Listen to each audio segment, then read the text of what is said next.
নমস্কাৰ দুপৰৰ শিৰোনামলৈ স্বাগতম মই জয়ন্ত মাধৱ গোস্বামী বৃহৎ আৰক্ষী বেষ্টনীৰ মাজেৰে আদালতলৈ নিয়া হৈছে জ্যেষ্ঠ সাংবাদিক অৰ্ণৱ গোস্বামীক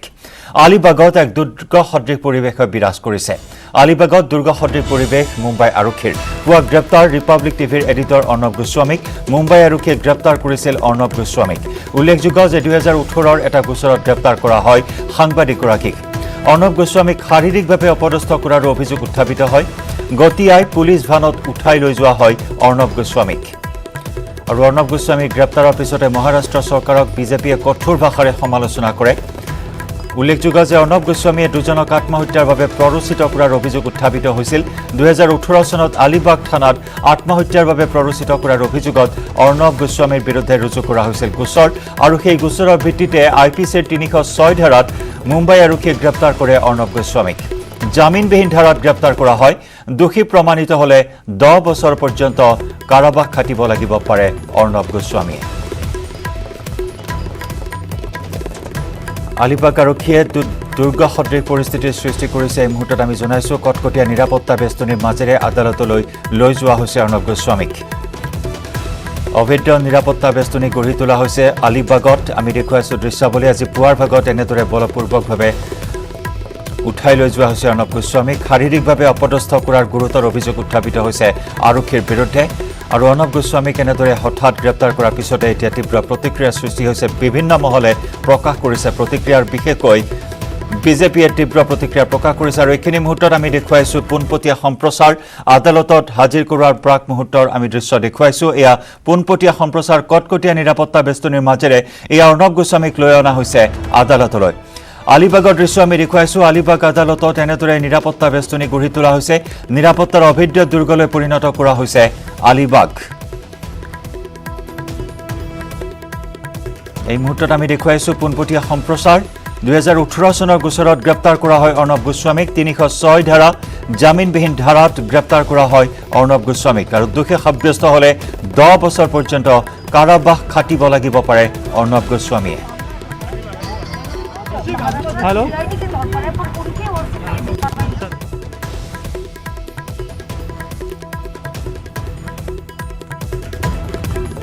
আৰু আক্ৰোশমূলকভাৱে অৰ্ণৱ গোস্বামীক গ্ৰেপ্তাৰ কৰাৰ অভিযোগ উত্থাপন কৰিছে বিভিন্ন মহলে বিশেষকৈ বিজেপিয়ে তীব্ৰ প্ৰতিক্ৰিয়া প্ৰকাশ কৰিছে গণতন্ত্ৰ চতুৰ্থ স্তম্ভৰ ওপৰত কুঠাৰাঘাত অৰ্ণৱ গোস্বামীৰ গ্ৰেপ্তাৰ সংবাদ মাধ্যমৰ স্বাধীনতাৰ বাবে কুঠাৰাঘাত এনেধৰণৰ কিছু প্ৰতিক্ৰিয়া প্ৰকাশ কৰিছে বিজেপিৰ কেইবাগৰাকীও নেতাই ইতিমধ্যে আমি জনাইছো অসমৰ মুখ্যমন্ত্ৰী সৰ্বানন্দ সোণোৱালেও প্ৰকাশ কৰিছে প্ৰতিক্ৰিয়া শীঘ্ৰে অৰ্ণৱ গোস্বামীক মুকলি কৰি দিবলৈ দাবী জনাইছে আৰু এনেদৰে কটকটীয়া নিৰাপত্তা বেষ্টনীৰ মাজেৰে আদালতলৈ লৈ অনা হৈছে অৰ্ণৱ গোস্বামীক ৰিপাব্লিক টিভিৰ এডিটৰ অৰ্ণৱ গোস্বামীৰ গ্ৰেপ্তাৰৰ খবৰে তোলপাৰ লগাইছে দেশৰ সংবাদ মাধ্যম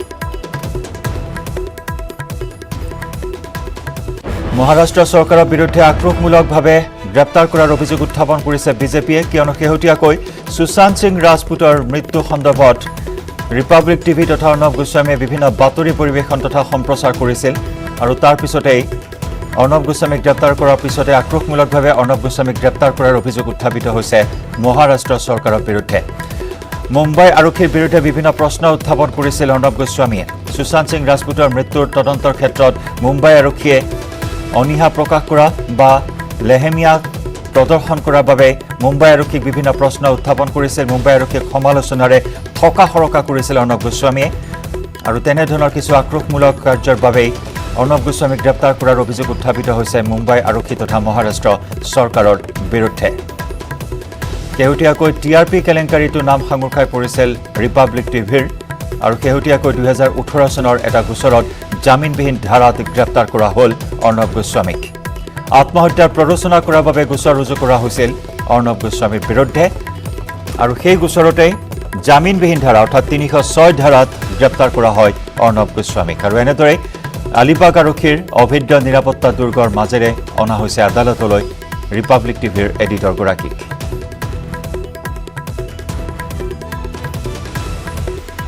जीतेगी जनता जीतेगी एक जनता जीतेगी मुझे उद्धव ठाकरे कुछ नहीं कर सकते उद्धव ठाकरे और परमवीर कुछ नहीं कर सकते जनता जीतेगी मुझे जितना मारे लोग देख रहे सब कुछ, मुझे जितना मारे আৰু এনেদৰে मैं আদালতৰ जनता से অনা अपील মুহূৰ্তত करता हूँ, आवाज उठाइए, आवाज उठाइए, आवाज उठाइए। तो ये फिर अर्णव गोस्वामी जिनको आप वो के मेरे আৰু এনেদৰে সংবাদ মাধ্যমৰ সন্মুখত তেওঁ প্ৰতিক্ৰিয়া প্ৰকাশ কৰিছে জনতাৰ জয় নিশ্চিত বুলি তেওঁ দাবী কৰিছে আৰু জনতাক সমৰ্থন জনাবলৈ আহ্বান জনাইছে অৰ্ণৱ গোস্বামীয়ে আৰু এনেদৰে অৰ্ণৱ গোস্বামীক এনেদৰে কটকটীয়া নিৰাপত্তা বেষ্টনীৰ মাজেৰে লৈ যোৱা হয় আদালতলৈ পোনপটীয়া সম্প্ৰচাৰ এই মুহূৰ্তত আমি দেখুৱাইছোঁ আলিবাগৰ পৰা সমগ্ৰ দেশৰ সংবাদ মাধ্যমতে তোলপাৰ লগাইছে অৰ্ণৱ গোস্বামীক গ্ৰেপ্তাৰৰ এই খবৰে 2018 চনৰ এটা গোচৰত হঠাৎ গ্ৰেপ্তাৰ কৰা হৈছে অৰ্ণৱ গোস্বামীক আৰু ষড়যন্ত্ৰমূলকভাৱে আক্ৰোশমূলকভাৱে মহাৰাষ্ট্ৰ চৰকাৰে অৰ্ণৱ গোস্বামীক গ্ৰেপ্তাৰ কৰাৰ অভিযোগ উত্থাপন কৰিছে বিভিন্ন মহলে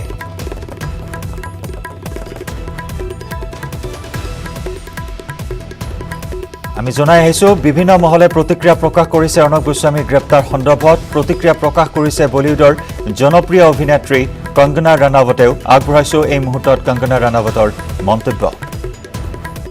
मैं महाराष्ट्र सरकार को ये पूछना चाहती हूँ कि आपने आज अर्णव गोस्वामी के घर में जाके उनको मारा है, उनके बाल नोचे हैं, उनको असॉल्ट किया है। कितने घर तोड़ेंगे आप और कितने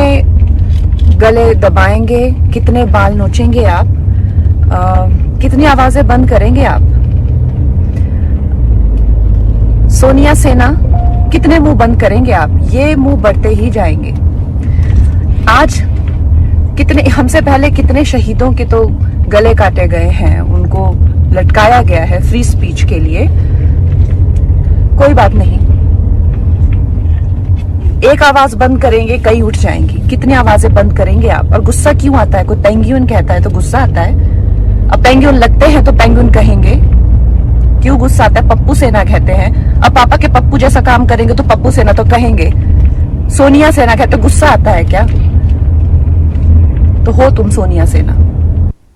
महाराष्ट्र में कानून का राज है। इस राज्य में कोई भी गैर कानूनी काम को बढ़ावा नहीं दिया जाता है। पुलिस को अधिकार है, पुलिस स्वतंत्र है। उनके पास अगर कोई जांच के लिए, एक्शन के लिए कोई एविडेंस है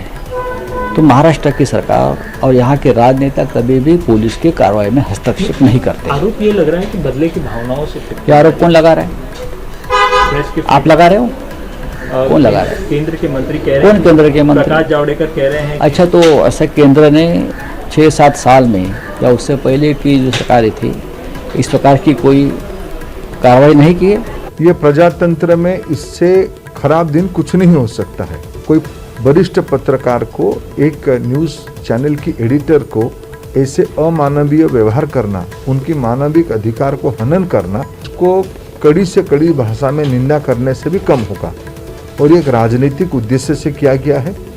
उनकी बात वहाँ की स्थानीय सरकार और विशेष करके उनकी जो आका है दिल्ली में, कांग्रेस पार्टी की आला कमान, उनको पसंद नहीं होता है। इसलिए उनके ऊपर ये जालती किया गया है, उनके ऊपर ये अत्याचार किया गया है। इसको हम निंदा करते हैं। अन्वय मधुकर नाइक की पत्नी और कुमुद मधुकर नाइक की बहू,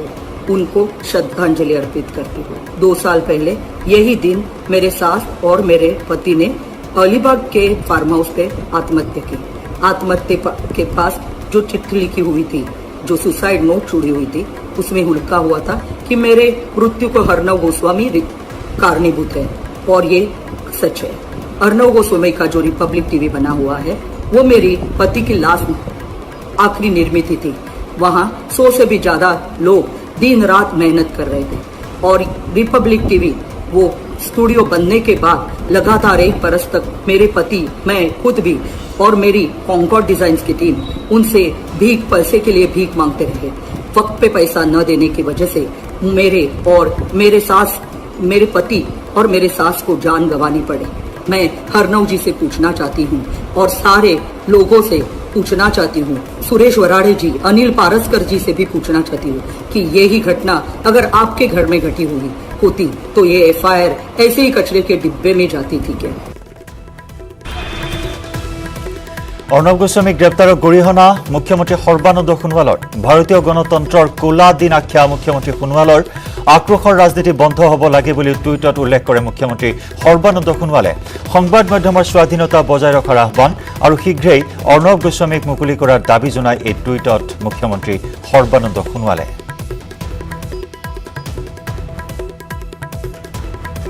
समान्तरालকৈ अर्णव गोस्वामी ग्रेप्तारत तीव्र गरिहना प्रकाश करे मंत्री हिमंत विश्व शर्मायো संबाद माध्यমৰ स्वाधीनताত कुठाराघात आख्या हिमंतर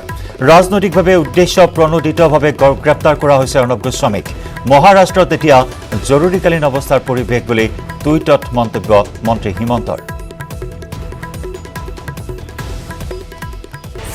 মন্তব্য মুখ্য সচিব জিষ্ণু বৰুৱাৰ গুৰুত্বপূৰ্ণ মন্তব্য কৰে জিষ্ণু বৰুৱাই হিমন্তত শীঘ্ৰে নিয়োগ কৰা হ'ব কেন্দ্ৰীয় নিৰাপত্তাৰক্ষী কাছাৰ আৰু কৰিমগঞ্জত নিয়োগ কৰিব কেন্দ্ৰীয় বাহিনী শিলচৰত উচ্চস্তৰীয় বৈঠকৰ অন্তত এই কথা ঘোষণা কৰে মুখ্য সচিব জিষ্ণু বৰুৱাই বৰাকৰ 3 জিলাৰ আৰক্ষী প্ৰশাসনৰে বৈঠক মুখ্য সচিব জিষ্ণু বৰুৱাৰ বৈঠকত উপস্থিত আছিল অসম আৰক্ষীৰ সঞ্চালক প্ৰধান ভাস্কৰজ্যোতি মহন্ত অসম মিজো সীমা বিবাদক লৈ গুৰুত্বপূৰ্ণ বৈঠকত মিলিত হয় মুখ্য সচিব আৰু ডিজিপি আৰু এই বৈঠকৰ অন্তত গুৰুত্বপূৰ্ণ মন্তব্য মুখ্য সচিব জিষ্ণু বৰুৱাৰ সীমান্তত শীঘ্ৰেই নিয়োগ কৰা হ'ব কেন্দ্ৰীয় নিৰাপত্তাৰক্ষী কাছাৰ আৰু কৰিমগঞ্জত নিয়োগ কৰিব কেন্দ্ৰীয় বাহিনী শিলচৰত উচ্চস্তৰীয় বৈঠকৰ অন্তত এই কথা ঘোষণা কৰে জিষ্ণু বৰুৱাই বৰাকৰ 3 জিলাৰ আৰক্ষী প্ৰশাসনৰে এক বৈঠকত মিলিত হৈছিল মুখ্য সচিব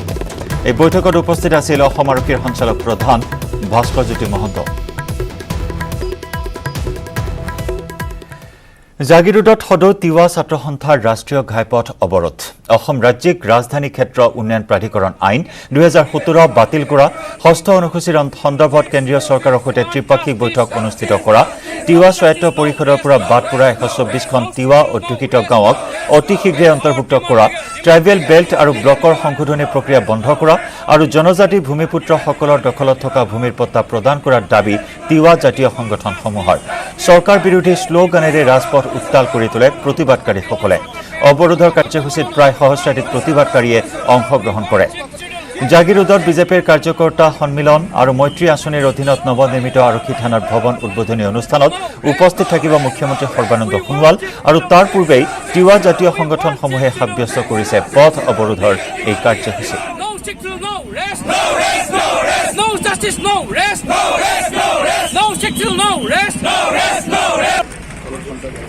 তিৱা স্বায়ত্ত পৰিষদৰ এলেকাত আস্কাৰা আইনখন বলবৎ কৰিব বিচাৰিছে বৃহত্তৰ ডিমৰীয়া অঞ্চল আৰু জাগিৰোড উন্নয়ন প্ৰাধিকৰণ অঞ্চল গোভা ট্ৰাইবেল ব্লক অঞ্চল ডিমৰীয়া ট্ৰাইবেল বেল্ট অঞ্চল এই অঞ্চল আমি কোনো পধ্যেই তিৱা স্বায়ত্ত পৰিষদৰ অঞ্চল আমি আস্কাৰা আইনৰ গণ্ডিত থাকিব দিব নোৱাৰোঁ 2005 চনত যদি তিৱা স্বায়ত্ত পৰিষদ সমষ্টিসমূহ নিৰ্ধাৰণ হৈছিল তেতিয়া বহুতো তিৱা বসতি প্ৰধান গাঁও প্ৰায় 124খন তিৱা বসতি প্ৰধান গাঁও তিৱা স্বায়ত্ত পৰিষদৰ অন্তৰ্ভুক্ত নহ'ল সেই গাঁওসমূহ অন্তৰ্ভুক্ত কৰাৰ জৰিয়তে আমি তৃতীয়টো সাধাৰণ নিৰ্বাচন অনুষ্ঠিত কৰিবৰ দাবী উত্থাপন কৰিছোঁ আনুষ্ঠানিকভাৱে ৰাজহুৱা কৰা হ'ল অসম জাতীয় পৰিষদৰ সংবিধান আৰু পতাকা নীলাত ৰঙা বৃত্ত আৰু ব্ৰহ্মপুত্ৰৰ চিহ্নৰে পতাকা মুকলি সংবিধানৰ লক্ষ্য আৰু উদ্দেশ্য হৈছে খিলঞ্জীয়াৰ সাংবিধানিক সাংস্কৃতিক আৰু সামাজিক পৰিচয় ৰক্ষা কৰা অসমত বাস কৰা জনসাধাৰণৰ উন্নয়ন আৰু অগ্ৰগতিৰ বাবে কাম কৰা আৰু খিলঞ্জীয়া জনসাধাৰণৰ মাটিৰ অধিকাৰ ৰক্ষা কৰা আজি হোটেল প্ৰাগ কণ্টিনেণ্টেলত অসম জাতীয় পৰিষদে মুকলি কৰিলে সংবিধান আৰু পতাকা ৰঙা নীলা আৰু বগা তিনিটা ৰঙৰ এই পতাকা উত্তোলন কৰা হয় অৱশ্যে এতিয়াও অনুমোদন জনোৱা হোৱা নাই অসম জাতীয় পৰিষদৰ প্ৰতীক চিহ্ন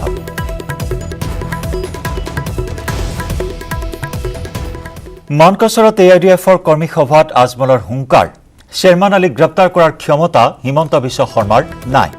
হিমন্ত বিশ্ব শৰ্মাই মাদ্ৰাছাৰ লগতে অন্য ধৰ্মৰ প্ৰতিষ্ঠান বন্ধ কৰিলেও ক্ষমতালৈ আহিলে খুলি দিব কংগ্ৰেছ এআইডিএফে আনহাতে মিয়া মিউজিয়াম সম্পৰ্কে হিমন্ত বিশ্ব শৰ্মাই হওক বা শ্বেৰমান আলীয়ে যদি ইস্যু কৰে তেন্তে এআইডিএফৰ ক'বলগীয়া একো নাই বুলিও মন্তব্য কৰে বদৰুদ্দিন আজমলে